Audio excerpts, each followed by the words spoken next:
ഞാൻ ഈ പറയുമ്പോൾ എന്നെ ട്രോളാനും കുറ്റം പറയാനും നെഗറ്റീവ് കമൻറ്റുകളൊക്കെ ഇടാനുണ്ടാവും. അവരോടൊക്കെ എന്താ പറയാനുള്ളത് പറഞ്ഞാൽ, ഒരാൾക്ക് ഈ പറഞ്ഞത് കൊണ്ട് ഗുണം കിട്ടണം. അങ്ങനെ ഒരാളെ മരുന്നില്ലാതെ അപകടത്തിൽ നിന്ന് രക്ഷിച്ചാൽ അതാണ് ഏറ്റവും വലുത് എന്നാണ് കരുതുന്നത്. അങ്ങനെ നമ്മളിങ്ങനെ ത്യാഗം ചെയ്ത് എല്ലാം ഒഴിവാക്കി ജീവിക്കണം എന്ന് പറയുന്നില്ല. എല്ലാ സന്തോഷങ്ങളും വേണം, അമിതമാവരുത്.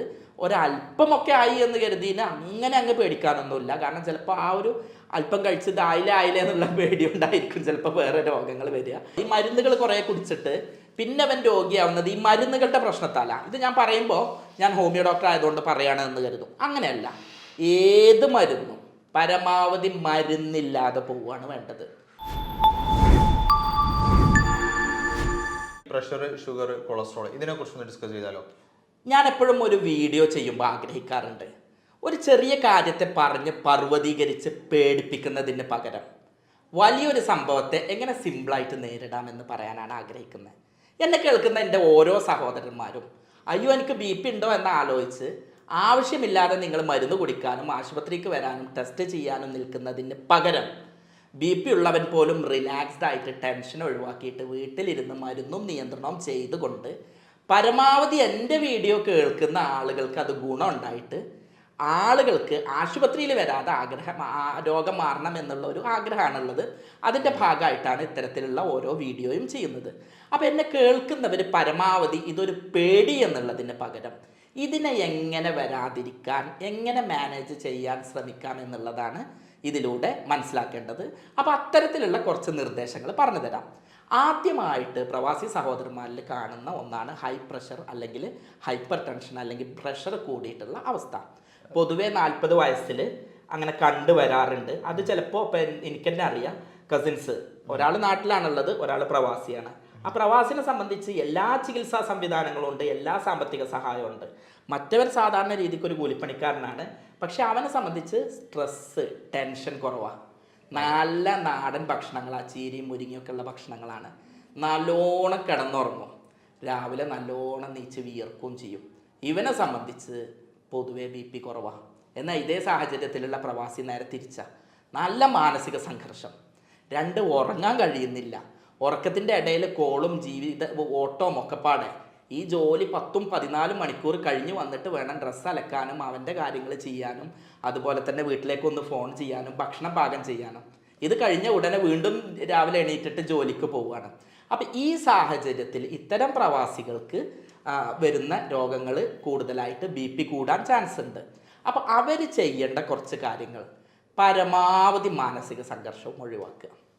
രണ്ടാമത് ചെയ്യേണ്ടത് സമയത്ത് ഭക്ഷണം കഴിക്കുക, നന്നായിട്ട് കിടന്നുറങ്ങുക, മനസ്സിനെ നന്നായിട്ട് റിലാക്സ് ചെയ്യിക്കുക. ഭക്ഷണം, കൃത്രിമ ഭക്ഷണം പരമാവധി ഒഴിവാക്കുക. നോൺ വെജ് ഒഴിവാക്കുക എന്നുള്ളത് നല്ലതാണ്, പക്ഷെ ഒരല്പം നോൺ വെജ് കഴിക്കുമ്പോഴേക്കൊന്നും BP കൂടി അറ്റാക്ക് വരുമൊന്നുമില്ല. പക്ഷെ സ്ഥിരമായിട്ട് അത് കഴിക്കുന്ന രീതി ഒഴിവാക്കുക. പിന്നെ പലരും എന്താ ചെയ്യുക പറഞ്ഞാൽ, കുറഞ്ഞ പൈസക്ക് ഫുഡ് കിട്ടും, അപ്പം ഉണ്ടാക്കാൻ മെനക്കെടുന്നതിലേറെ നല്ലത് ഹോട്ടൽ ഭക്ഷണം ലാവിഷായിട്ട് കഴിക്കുക, അങ്ങനത്തെ രീതിയാണ്. അത് ചെയ്യുമ്പോൾ സഹോദരന്മാർ മനസ്സിലാക്കുക, നിങ്ങൾ രോഗിയാവുകയാണ്. അപ്പോൾ എന്ത് ചെയ്യുക, അങ്ങനെ കൃത്രിമമായിട്ടുള്ള ഫാസ്റ്റ് ഫുഡ്, അത്തരം ഭക്ഷണങ്ങൾ എന്നും കഴിക്കുമ്പോൾ അപകടമുണ്ടാവും എന്ന് മനസ്സിലാക്കിയിട്ട് അത് ഒഴിവാക്കാൻ ശ്രമിക്കുക. എന്നിട്ട് വീട്ടിൽ കുക്ക് ചെയ്തിട്ട് ചെയ്യുക. പിന്നെ എപ്പോഴും മാനസിക ആരോഗ്യം പരമാവധി നിലനിർത്തുക. നിങ്ങൾ ഈ കഴിക്കുന്ന എണ്ണക്കൊഴുപ്പും അതുപോലെ തന്നെ ഉള്ളതിലേറെയൊക്കെ അപകടമാണ്. നിങ്ങളുടെ മനസ്സിൽ ഓരോ സമയവും അതായില്ലേ, ഇതായില്ലേ, ഇതാവോ, ഇവൻ ഇങ്ങനെ ആവോ, അവൻ ഇങ്ങനെ ചെയ്യുമോ എന്നുള്ള ഇങ്ങനെ മനസ്സിൽ സംഘർഷം ഉള്ളത്. അതിന് ഞാനടക്കമുള്ള നാട്ടിലുള്ളവർ ചെയ്യേണ്ടത് എന്താ പറഞ്ഞാൽ, ഇവർക്കൊരു കമ്പനി കൊടുക്കുക. വളരെ ഹാപ്പി ആയിട്ട് ഒരു വിളിച്ച് വാട്സപ്പിൽ എന്തൊക്കെയാണ് വർത്താനം, കാണലൊന്നുമില്ലല്ലോ, പിന്നെ മെസ്സേജ് ഒന്നുമില്ലല്ലോ, എന്താ ജോലി തിരക്കാണോ, വെള്ളിയാഴ്ചയൊക്കെ ഒന്ന് വിളിച്ചിട്ട് വെറുതെ ഒരു 5 മിനിറ്റ് അവർക്ക് ചിലവാക്കുക. അപ്പോൾ എൻ്റെ വീഡിയോ കാണുന്ന പ്രവാസികളല്ലാത്തവർ ചെയ്യേണ്ട ഒരു സംഗതി എന്താണെന്നാൽ, നമ്മളെ നാടിനെ നാടാക്കിയത് ഈ പ്രവാസി സുഹൃത്തുക്കളാണ്. ഇവർക്ക് വേണ്ടിയിട്ട് ഒരു മെസ്സേജ് ഹായ് അയച്ചു കൊടുക്കുക, അതല്ലെങ്കിൽ ഏതെങ്കിലും പോസ്റ്റിൻ്റെ താഴെ നല്ല 2 കമൻറ്റുകൾ അയച്ചു കൊടുക്കുക. പലപ്പോഴും ഞാൻ കണ്ടിട്ടുള്ളത് എന്താണെന്നറിയോ, ഞാനൊരു പ്രവാസിയുടെ മകനായതുകൊണ്ട് തന്നെ പറയുന്നത്, പ്രവാസി എപ്പോഴാണ് വിളിക്കുക, ഒരാവശ്യം ഉണ്ടാകുമ്പോൾ, ഒരു പ്രശ്നം ഉണ്ടാകുമ്പോൾ വിളിക്കും. അതല്ലാതെ നമ്മളുടെ ഒരു സന്തോഷം ഉണ്ടാകുമ്പോൾ അല്ലെങ്കിൽ ഇവൻ്റെ ഒരു പ്രശ്നം ഉണ്ടാകുമ്പോൾ, ഇനി അതൊന്നും അല്ലാതെ വെറുതെ ഒരു വിളി, എന്തൊക്കെ വർത്താനം, എന്തൊക്കെ കളിയൊക്കെ കാണലുണ്ടോ, എന്താ അവസ്ഥ എന്ന് ചോദിച്ചിട്ട് കൊടുക്കുന്ന ആ ഒരു ഫീലുണ്ടല്ലോ, അത് പലപ്പോഴും എന്തുണ്ടാവുന്നില്ല, അവന് കിട്ടുന്നില്ല. അപ്പം ഇവനിതൊരു മെഷീനായിട്ട് മാറുകയാണ്. രാവിലെ മുതൽ പ്രവർത്തിക്കുന്ന ഒരു മെഷീനായിട്ട് മാറുകയാണ്. അപ്പോൾ ആ അവസ്ഥ ഒഴിവാക്കാൻ നമ്മൾ പരമാവധി ചെയ്യുക, അവൻ എല്ലാ സപ്പോർട്ടും കൊടുക്കുക, അവൻ്റെ ഫാമിലിയും അതുപോലെ തന്നെ ചെയ്തു കൊടുക്കുക. ഇതിൽ ഞാൻ എപ്പോഴും അതുപോലെ തന്നെ പറഞ്ഞു കൊടുക്കാറുള്ള ഒരു സംഗതി ഉണ്ട് കേട്ടോ, നമ്മളെ ഈ ഫോണിൻ്റെ ഒരു കാര്യം. ശരിയായ ഉറക്കമുണ്ടെങ്കിൽ ബി.പി ഒരു പരിധി വരെ നമുക്ക് കുറക്കാൻ കഴിയും. അപ്പോൾ അതിന് വേണ്ടിയിട്ട് നമ്മളെപ്പോഴും ഈ ഫോണിൻ്റെ കാര്യത്തിൽ ചെയ്യാൻ പറ്റുകയാണെങ്കിൽ നമ്മൾ എന്ത് ചെയ്യുക, വീട്ടുകാരെപ്പോഴാണ് വിളിക്കുക, 10 മണിക്ക് അല്ലെങ്കിൽ 11 മണിക്ക് 12 മണിക്ക് അവൻ റൂമിൽ എത്തിയിട്ട് ഒന്ന് കിടക്കും. ഇതൊക്കെ ഒന്ന് കിടന്നിട്ട് അപ്പോൾ ഈ 11 മണിക്ക് ഇവൻ്റെ കാര്യങ്ങളൊക്കെ അലക്കലും ഭക്ഷണം പാകം ചെയ്യലൊക്കെ കഴിഞ്ഞ് 12 മണിക്ക് ഇപ്പോൾ വീട്ടുകാരോടൊക്കെ ഒന്ന് സംസാരിച്ച് 1 മണിക്കേക്കാരം ഒന്ന് കിടക്കുക. 1 മണി പറഞ്ഞാൽ ഇന്ത്യൻ സമയം 3:30 ആയി അല്ലെങ്കിൽ 3 മണിയായി. ഇവിടുന്ന് എന്ത് ചെയ്യും, സുബൈക്ക് നീച്ച് കഴിഞ്ഞാൽ ഒരു വിളി അങ്ങോട്ട് വിളിക്കും. അപ്പം ഇവനൊന്ന് കിടന്ന് പകുതി എത്തിയിട്ടേ ഉണ്ടാവുള്ളൂ. അവിടെ സമയം 2 മണിയോ 3 മണിയോ ആയിരിക്കും. അപ്പോഴേക്കാരും ഒരു കോള് വരിക. അതോടെ എന്താ, ഇവൻ നാട്ടിൽ നിന്നുള്ള കോളിന് അത്രയും പ്രാധാന്യത്തോടെ കാണണേ. ഇത് എന്താ വിളിയെന്ന് അറിയില്ലല്ലോ. നമ്മളെ പോലെയല്ല, നമുക്ക് എന്തെങ്കിലും പ്രശ്നങ്ങൾ ഉണ്ടെങ്കിൽ അയൽവാസി വന്ന് പറയും. ഇവൻ അങ്ങനെയല്ല. ഈ പ്രവാസി സുഹൃത്തിന് എന്താ ഉള്ളത്, വല്ല മരണ വാർത്തയാണോ, വല്ല അപകട വാർത്തയാണോ, ഇവൻ്റെ വീട്ടിലെ കുട്ടികളെയും മക്കളെയും ഉമ്മാനെയൊക്കെ ബാക്കിയുള്ളവരെ ഏൽപ്പിച്ചു പോയതാണ്. അപ്പോൾ അതുകൊണ്ട് ഇവരുടെ ഓരോ കോളും ഈ പ്രവാസിനെ സംബന്ധിച്ച് ഇമ്പോർട്ടൻ്റാണ്. അപ്പോൾ ആ ഒരു സംഘർഷമാണ് അവന് വരുന്നത്. ഈ ഫോണിൽ നിന്ന് ഉറക്കത്തിൽ നിന്ന് എങ്ങനെ നിൽക്കുന്നത്, റബ്ബെ എന്താ പറ്റി എഴുതിയിട്ട് പേടിച്ചിട്ട് എണീക്കുകയാണ്. അങ്ങനെ എണീക്കുമ്പോൾ അവിടെ വീണ്ടും അപ്പം തന്നെ തുടങ്ങണം, ആ ഉറക്കം പോലും ശരിയാവുന്നില്ല. പിന്നെ ചിലപ്പോൾ എന്താണ്, ഉറങ്ങിക്കഴിഞ്ഞാൽ ശരിയായ അർത്ഥത്തിൽ ഉറക്കം കിട്ടില്ല. അപ്പോൾ നമ്മളുടെ പ്രവാസിയേതര സുഹൃത്തുക്കൾ അവരെ വിളിക്കുമ്പോൾ കൃത്യമായി ടൈം വാങ്ങി. ഇപ്പോൾ വാട്സപ്പൊക്കെ ഉള്ള കാലം, വാട്സപ്പിൽ മെസ്സേജ് ആക്കിയാടാ, വെറുതെ വിളിച്ചാണ്, നമുക്ക് ഇന്ന വിഷയം ഒന്ന് ചർച്ച ചെയ്യാനാണ്, ഏത് സമയമാണ് നല്ലത്, ഈ ഫ്രീ ആവുമ്പോൾ എനിക്കൊന്ന് മിസ് കോൾ അടി എന്ന് പറഞ്ഞിട്ട് നമുക്ക് തിരിച്ചു വിളിച്ചിട്ട് ചെയ്യുക. അതല്ലെങ്കിൽ സമയം വാങ്ങാം. അങ്ങനെ ചെയ്യുകയാണെങ്കിൽ കുറേ ഇത് കുറയും. ഇതൊക്കെ എല്ലാവർക്കും അറിയുന്നതുമാണ് കേട്ടോ. ഞാൻ ഈ പറയുമ്പോൾ എന്നെ ട്രോളാനും കുറ്റം പറയാനും നെഗറ്റീവ് കമൻറ്റുകളൊക്കെ ഇടാനുണ്ടാവും. അവരോടൊക്കെ എന്താ പറയാനുള്ളത് പറഞ്ഞാൽ, ഒരാൾക്ക് ഈ പറഞ്ഞത് കൊണ്ട് ഗുണം കിട്ടണം. അങ്ങനെ ഒരാളെ മരുന്നില്ലാതെ അപകടത്തിൽ നിന്ന് രക്ഷിച്ചാൽ അതാണ് ഏറ്റവും വലുത് എന്നാണ് കരുതുന്നത്. വിമർശിക്കുന്നവർ അതങ്ങനെ ചെയ്തുകൊണ്ടിരിക്കും. ഇതെല്ലാവർക്കും അറിയുന്നതാണ്, നിങ്ങളെല്ലാവരും അറിയുന്നതാണ്, അറിവുള്ളവരാണ്. അറിയാത്ത ആരെങ്കിലും ഉണ്ടെങ്കിലാണ് ഇത് പറയുന്നത്. അതാണ് ഇതുകൊണ്ട് മനസ്സിലാക്കേണ്ടത്. അപ്പോൾ സാറ് ഭക്ഷണത്തിന്റെ കാര്യം പറഞ്ഞു, അവരെങ്ങനെ കഴിക്കുന്നു എന്നുള്ളത് പറഞ്ഞു. പക്ഷെ അവര് എന്താണ് ഇനി മുതൽ കഴിക്കേണ്ടതെന്നുള്ള സാർ ഒന്ന് എക്സ്പ്ലെയിൻ. അത് നല്ല പോയിന്റാണ്. എന്ത് കഴിക്കുക എന്നുള്ളതിലേറെ എപ്പോൾ കഴിക്കുക എന്നുള്ളതാണ്. ഈ ഒരു പഥ്യം തന്നെയാണ് യൂറിക് ആസിഡിനും ഷുഗറിനും കൊളസ്ട്രോളിനും ഒക്കെ ശ്രദ്ധിക്കേണ്ടത്. സമയത്ത് കഴിക്കുക. വിശിഷ്യ രാവിലെ കഴിക്കാതെ പോകുന്ന ഒരു രീതിയുണ്ട്. ഇപ്പം ഞാൻ കഴിഞ്ഞ പ്രാവശ്യം ദുബായിൽ പോയ സമയത്ത് അപ്പോഴാണ് ഇതൊക്കെ ഓരോന്ന് അടുത്തറിയുന്നത് കേട്ടോ. അപ്പോൾ എന്താ ചെയ്യുന്നത് പറഞ്ഞാൽ, ഷാർജയിലായിരിക്കും താമസം, ദുബായിലായിരിക്കും ജോലി. അപ്പോൾ ഇവരെന്താ ചെയ്യുക, അതിരാവിലെ പോയാലേ ബ്ലോക്ക് ഒഴിവാവുള്ളൂ. പ്രവാസി സഹോദരന്മാർക്ക് ഞാൻ ഇപ്പോൾ ഇത് പറഞ്ഞു തരേണ്ട ആവശ്യം ഉണ്ടാവില്ല, എന്നെ പോലെയുള്ള നാട്ടിലുള്ളവർക്ക് ഇത് വലിയൊരു അറിവാണ്. അപ്പോൾ ഇവരെന്താ ചെയ്യുക പറഞ്ഞാൽ, ഏർലി മോർണിംഗ് രാവിലെ നീച്ച് ഓടുകയാണ്. എന്തിനാ, ബ്ലോക്ക് ഒഴിവായി കിട്ടാൻ. അങ്ങനെ ആകുമ്പോൾ ഇവരുടെ ഭക്ഷണം ബ്രേക്ക്ഫാസ്റ്റ് അതിൽ ഒഴിവാവുകയാണ്.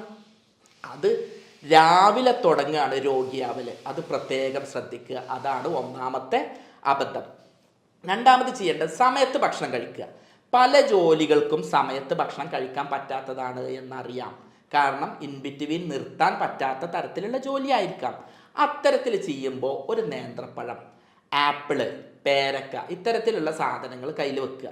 നമ്മളെന്താ പലപ്പോഴും കഴിക്കുക, ഒരു ഷവർമ അല്ലെങ്കിൽ നല്ലോണം നെയ്യുള്ള ഒരു പപ്സ്, ഇത്തരം സംഗതികളൊക്കെ കഴിക്കുന്ന സമയത്ത് അത് ഫാസ്റ്റ് ഫുഡുകൾ കഴിക്കുന്ന സമയത്ത് അപകടകരമാവുകയാണ് ചെയ്യുക.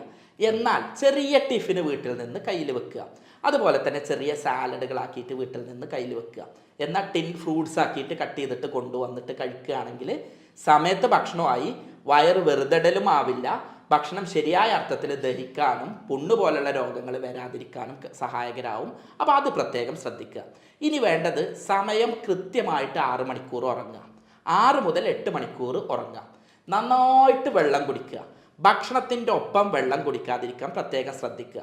BP ഉള്ളവരാണെങ്കിൽ ഉപ്പ് നിയന്ത്രിക്കുക. അങ്ങനെ തന്നെ പറയേണ്ടത് കേട്ടോ. BP ഉള്ളവരാണെങ്കിൽ ഉപ്പ് നിയന്ത്രിക്കുക. ഉപ്പ് ഭക്ഷണത്തിൽ പരമാവധി ഒഴിവാക്കുക. അതായത് സോൾട്ടഡ് ആയിട്ടുള്ള നട്ട്സ് കിട്ടും, റോസ്റ്റഡ് ആയിട്ടുള്ള നട്ട്സ് കിട്ടും. ഇത്തരം സാധനങ്ങളൊക്കെ പരമാവധി ഒഴിവാക്കുക. ഉപ്പുള്ള ഭക്ഷണങ്ങൾ പരമാവധി ഒഴിവാക്കുക. കൃത്രിമ ഭക്ഷണങ്ങൾ പരമാവധി ഒഴിവാക്കുക. നല്ല സാലഡ് കിട്ടും. നന്നായിട്ട് എന്ത് ചെയ്യാം, വെള്ളം, ശുദ്ധജലം നന്നായിട്ട് കുടിക്കുക. ഭക്ഷണത്തിൻ്റെ ഒപ്പം വെള്ളം കുടിക്കാതിരിക്കാൻ പ്രത്യേകം ശ്രദ്ധിക്കുക. പിന്നെ നിങ്ങൾക്ക് അറിയുന്നത് പോലെ തന്നെ എണ്ണമെഴുക്കുള്ളത് ഒഴിവാക്കുക. അതുപോലെ തന്നെ നോൺ വെജുകൾ പരമാവധി ഒഴിവാക്കുക. Junk food, colour food, hotel ഭക്ഷണങ്ങൾ ഇതൊക്കെ ഒഴിവാക്കുക. ഈ പറഞ്ഞതിൻ്റെ അർത്ഥം ഒരു ദിവസം അങ്ങ് കഴിക്കുമ്പോഴേക്ക് അത് വല്ലാതെ വരും എന്ന് പറഞ്ഞിട്ടൊന്നുമല്ല. അത്യാവശ്യം പ്രവാസിയാണ്, അവന് ആകെ മനസ്സിലൊരു സന്തോഷം കിട്ടുക എന്ന് പറയുന്നത് ഒരു വെള്ളിയാഴ്ച നല്ല ഭക്ഷണം കഴിക്കുമ്പോഴായിരിക്കും. അത് ഇപ്പം കഴിഞ്ഞ പ്രാവശ്യമൊക്കെ ഒരു വീഡിയോ കണ്ടു, ഉള്ള സമ്പാദ്യം മുഴുവൻ ചായ പോലും കുടിക്കാതെ വീട്ടിലേക്ക് അയച്ചിട്ട് അവസാനം പ്രവാസി മരിച്ചു കഴിഞ്ഞാൽ മയ്യത്ത് പോലും വേണ്ട എന്ന് പറയുന്ന അവസ്ഥ. അപ്പം അങ്ങനെ നമ്മളിങ്ങനെ ത്യാഗം ചെയ്ത് എല്ലാം ഒഴിവാക്കി ജീവിക്കണം എന്ന് പറയുന്നില്ല. എല്ലാ സന്തോഷങ്ങളും വേണം, അമിതമാവരുത്. ഒരല്പമൊക്കെ ആയി എന്ന് കരുതിന് അങ്ങനെ അങ്ങ് പേടിക്കാനൊന്നുമില്ല. കാരണം ചിലപ്പോൾ ആ ഒരു അല്പം കഴിച്ചത് ആയില്ല എന്നുള്ള പേടി ഉണ്ടായിരിക്കും ചിലപ്പോൾ വേറെ രോഗങ്ങൾ വരിക. എന്ന് വെച്ച് ഒന്നാകെ കഴിക്കാമെന്നുമല്ല, സമയത്ത് കഴിക്കുക, കൃത്യഭക്ഷണങ്ങൾ, നല്ല ഭക്ഷണങ്ങൾ, നാച്ചുറൽ പ്രകൃതി ഭക്ഷണങ്ങൾ കഴിക്കുക, നന്നായിട്ട് ഉറങ്ങുക, നന്നായിട്ട് റിലാക്സ്ഡ് ആവുക. എന്നിട്ട് നിങ്ങളൊന്ന് BP നോക്കി, അപ്പം തന്നെ കുറേ പ്രശ്നങ്ങൾ തീർക്കാൻ കഴിയും. ഞാൻ എപ്പോഴും അതുപോലെ തന്നെ പറയാറുള്ളത്, ഞാൻ മുമ്പ് നമുക്കിനി പറ്റുകയാണെങ്കിൽ ഒരു വീഡിയോ ചെയ്യാം എങ്ങനെ ഈ BP നോക്കാം എന്നുള്ളത്. അങ്ങനെ ആകുമ്പോൾ എന്താണ്, പ്രവാസി സഹോദരന്മാർക്ക് വീട്ടിലിരുന്ന് റൂമിലിരുന്ന് നോക്കാം. ഈ പ്രവാസി സഹോദരന്മാർ പലർക്കും, ഇപ്പം എനിക്കടക്കം എൻ്റെ കസിനായിരുന്നു, എൻ്റെ കസിൻ ബ്രദർ ആയിരുന്നു എനിക്ക് BP മെഷീന് പരിശോധിക്കാൻ വേണ്ടിയിട്ട് വാങ്ങിച്ചു തന്നിട്ടുണ്ടായിരുന്നത്. പ്രവാസി സഹോദരന്മാർ ഇത് പലർക്കും വാങ്ങിച്ചു കൊടുക്കും, പക്ഷേ ഇതൊന്നും നോക്കാൻ അവർക്ക് ആരും പഠിപ്പിച്ചു കൊടുക്കൂല. ഇപ്പം റൂമിലൊന്നുണ്ടെങ്കിൽ രാത്രിയൊക്കെ ഇതിങ്ങനെ വല്ല തലവേദന ഇതൊക്കെ വരുമ്പോൾ നോക്കിയാൽ വേണമെങ്കിൽ മരുന്ന് കുടിക്കാനൊക്കെ ഇത് നല്ലൊരു സംവിധാനമാണ്. അപ്പം അത്തരത്തിൽ എന്തൊക്കെയാണ് ചെയ്യാൻ പറ്റുക എന്നുള്ളതൊക്കെ ഒന്ന് നോക്കി വെക്കുക. കഴിയുകയാണെങ്കിൽ നമുക്ക് അങ്ങനെ ഒരു വീഡിയോ ഒന്ന് ചെയ്തു കൊടുക്കുകയും ചെയ്യാം. അതെ, അവർക്ക് അങ്ങനത്തെ ഒരുപാട് കാര്യങ്ങളാണ് ഇപ്പൊ നമ്മളെ കൊണ്ട് ഇപ്പൊ ചെയ്യാൻ പറ്റുള്ളൂ. തീർച്ചയായും കുറേ മരുന്ന് എഴുതുക എന്നുള്ളത് മെഡിക്കൽ ഷോപ്പിൽ പോയിട്ട് ചെയ്യുക. പലപ്പോഴും എന്താ അറിയോ, ഈ മരുന്നുകൾ കുറേ കുടിച്ചിട്ട് പിന്നെ അവൻ രോഗിയാവുന്നത് ഈ മരുന്നുകളുടെ പ്രശ്നത്താല. ഇത് ഞാൻ പറയുമ്പോൾ ഞാൻ ഹോമിയോ ഡോക്ടർ ആയതുകൊണ്ട് പറയുകയാണെന്ന് കരുതും. അങ്ങനെയല്ല, ഏത് മരുന്നും പരമാവധി മരുന്നില്ലാതെ പോവുകയാണ് വേണ്ടത്. നമ്മൾ ജീവിതത്തിൽ പഥ്യങ്ങളും ചിട്ടകളുമായിട്ട് ശ്രദ്ധിക്കുക. നമ്മുടെ നാട്ടിൽ ഒരു വർക്ക്ഷോപ്പ് പോലെയാണ് നമ്മളുടെ ആരോഗ്യം എന്നുള്ളത്. വണ്ടി എത്രത്തോളം കറക്റ്റ് സർവീസ് ചെയ്ത് ഓയിലും എഞ്ചിനും ശ്രദ്ധിച്ച് കൊണ്ടുപോകണോ അത്രത്തോളം വണ്ടിക്ക് മൈലേജും എഫിഷ്യൻസിയും കിട്ടും. അതല്ലാതെ നല്ല വർക്ക്ഷോപ്പ് ഉണ്ട് എന്ന് കരുതിയിട്ട് അങ്ങനെ ഇങ്ങനെ ഓടിക്കുകയാണെങ്കിൽ പിന്നെ അത്യാവശ്യം റിസ്ക് ആണ് അതിന് വരിക.